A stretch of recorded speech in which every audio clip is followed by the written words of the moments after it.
Next one, hamstring problems. Guys tend to have a lot of problems with hamstrings, with the tightness right in the hamstrings. So the semitendinosus, membranosus are the medial hamstrings, and the biceps femoris is the lateral one here. But this can even mimic runner's knee or IT band syndrome, so it can refer pain to the lateral side of the knee. So you want to concentrate maybe on the biceps femoris, so it's another option for that. But for the hamstring, the typical stretch is you're just when they're in the supine position, when they're face up, you just bring the legs straight up, so you're stretching out the hamstring area. Or you're going to do a lot of broadening with that too, for that. So again, you can go a little bit deeper each time with those areas. And using your forearm or elbow in this area too, you can go a little bit deeper each time.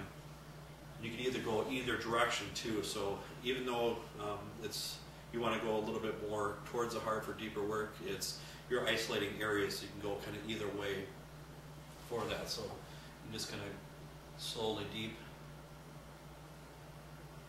a little bit deeper each time for those areas then. And a muscle that's right in between the hamstrings is the adductor magnus. Sometimes that can give you problems too. So what you do is to find that muscle, you have them kind of tense up, try to lift up their foot, then have them relax, and then when it kind of gives in, you can get into right in the adductor magnus muscle. So that's the one that's really deep in that area that sometimes can cause hamstrings or tightness in those regions.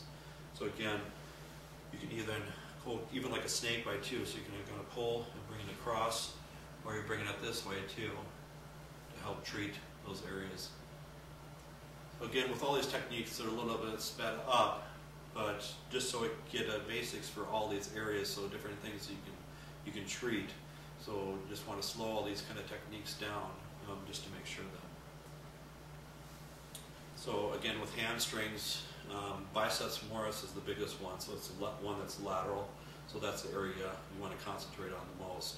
And there's only really two trigger points. It's the lower portion of the biceps femoris that would refer pain, and the lateral side of the knee then. So again, it can mimic runner's knee too in those areas.